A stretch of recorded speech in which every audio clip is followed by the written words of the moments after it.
Napakabisa na naman ng puputripin natin ngayon mga utol. Tignan nyo naman yan, kalahating ulo ng lechon. Shoutout nga po pala sa nagbigay kay Airpat niyan, si Kuya Pade. Sa mga hindi po nakakalam ng pwesto nila at lechonan nila, dyan lang yung sa may phase 2, sa may tabi ng pilahan. Lechon paksiw nga sana ang balak na Airpat dyan, kaya lang malimit na rin kasi kami nakakain at dun sa kanila galing. At kung sakaling nga dideliveran din po kayo ni Carlos, yung nagdi-deliver ng lechon paksiw, ay paki-comment naman dito sa baba para malaman ko na taga dito ka lang din sa syudad. At dahil puro lechon paksiw nga lang alam lutuin na Airpat dyan sa may lechon, ay nag-search nga ako sa YouTube kung ano pang pwedeng lutuin at lumabas nga pwede naman siyang lutuin na sinigang. Kaya naman yung nalaman kung pwede naman isinigenggeng, isinabi ko na kagad kay Airpat para naman maiba naman ang luto sa lechon. Ay si Airpat hindi na nagdalawang isip para naman masubukan niya ang ibang luto para rin mausgan kung gaano kabisa ba talaga. At nagpapasalamat po talaga ako kung paminsan may nagbibigay kay Airpat o kaya may nag-sponsor kay Airpat pang content namin sa gabi at napakalaking bagay po talaga sa amin noon. Dumarating din po kasi sa amin na minsan wala kaming makontent na Airpat dahil wala po kaming pambili ng ulam o kaya mga Ricardo. Tapos magugulat na lang ako kay Airpat gawat may pang content na raw kami, may nagbigay daw sa kanya. O diba mga utol, nakakatabalan talaga ng puso. Nakakasaya lang ng araw at salamat po dahil na-appreciate po ninyo yung mga nilalabas kong video, kaya maraming salamat po talaga sa inyo. So paano, mabalik na nga tayo rito sa ginaganapan na Airpat. Sinimulan niya na nga tong ganapan at iulog tong bawang para halu-haluin at sinabay niya na nga rin tong sibuyas at inalu-halo nga lang at sinabay niya na nga rin ihulog tong mga luya. Inalu-halo nga lang pagkatapos ay hinulog na nga rin na Airpat tong mga kamatis. Pinakatas nga lang na Airpat yung kamatis pagkatapos ay hinulog na rin na Airpat tong mga lechon. Luto naman na tong lechon mga utol, kaya pwede nyo namang unahing lutuin yung mga gulay tsaka pang sabaw bago nyo ihulog tong lechon. Kaya lang mas gusto na Airpat na igisa pa mga utol at mas palambutin pa. Pero nakadepende naman po sa inyo yun kung ano pong diskarte nyo. Inilagay na nga rin na Airpat tong mga sampalok sa gilid lang, tatanggalin niya rin kasi yan kapag kumulo na ng malakas. Ayun, yung kumulo na ng malakas ay pinag-aahon niya na nga rin. Ginamitan na nga rin na Airpat ng tong para mas mapabilis. Dudurog-durugin nga na Airpat yan para naman hindi masayang yung asim. Talaga naman na pagkabisa niyan. Iba talaga yung lasa kapag purong sampalok talaga yung gagawin mong pampaasim. Talaga naman. By the way mga utol, pagpasensya nyo na rin mga utol kung sakaling meron kayong naririnig na ulan dito sa amin. Gawat napakalakas na naman kasi ngayon. Ilagyan na nga rin na Airpat yan ng pamintang pino, 4 cubes, tsaka patis at tinulog na nga rin na Airpat tong gabi, tsaka labanos. Pinakdakan na nga rin na Airpat yan ng kaunting asin at dinindiinan lang bago tatakpan na muna ng kumulo. Tuloy-tuloy na nga to mga utol, kaya wag kang aalis. Pagkabukas ulit na Airpat ay nilagay niya na nga rin to mga sitaw. Dinagdagan pa nga na Airpat yan ng sinigang mix para naman talaga mabisang mabisa ang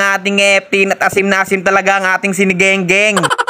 Sa muling pagbukas, sabay-sabay na nga rin inihulog na Airpat to mga talong, okra, tsaka siling haba. Siyempre, papormahan muna ng kaunti bago tatakpan para namang ganap na ganap talaga. At sa muling pagbukas ulit na Airpat niyan, matik na mga utol kung anong isusunod na ilalagay na Airpat dyan. Ang huling sangkap, talaga naman. Shoutout sa tito ko sa nagdala nento, galing Pangasinan niyang kangkong na yan. At sa huling pagbukas, panahon na para usgana na Airpat yan. Kaya naman sumundok na rito ng sabaw at hinipa na muna bago titikman. At pagkatikim na pagkatikim, talaga naman, bulo ka dyan. Tignan nyo naman kasi yung itsura nyan mga utol, kahit kakakain mo lang, ipapapakain ka talaga ulit dyan. Ay wala nang bibisa pa dyan mga utol, talaga naman.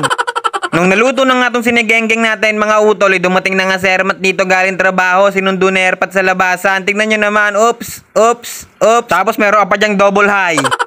Kung napansin nyo naman mga utol, wala akong binidyo kay Manang Lia. Gawat kanina pa kasi tulog yun at talaga namang bagsak na pagkaaga. Pero habang nakain kami, biglang lumabas ng kwarto. Ay talaga naman, basta pagkain talaga ang bilis makaamoy. Kaya tara mga utol, pagsalu-saluan na natin to. At habang nakain kami, magsha-shoutout ako. Kaya shoutout sa utol natin na si Kathleen De La Cruz from Bulacan, kay Justin James Batigas, kay Jessa May Kamayudo Abong from Iloilo City, kay Kiana Marie from Sablayan Occidental, Mindoro, at sa utol natin na si Chaser Bautista from Nueva Vizcaya. Shoutout sa inyong lahat mga utol at marami pong salamat sa mga suporta ninyo. Kaya paano? Paalam!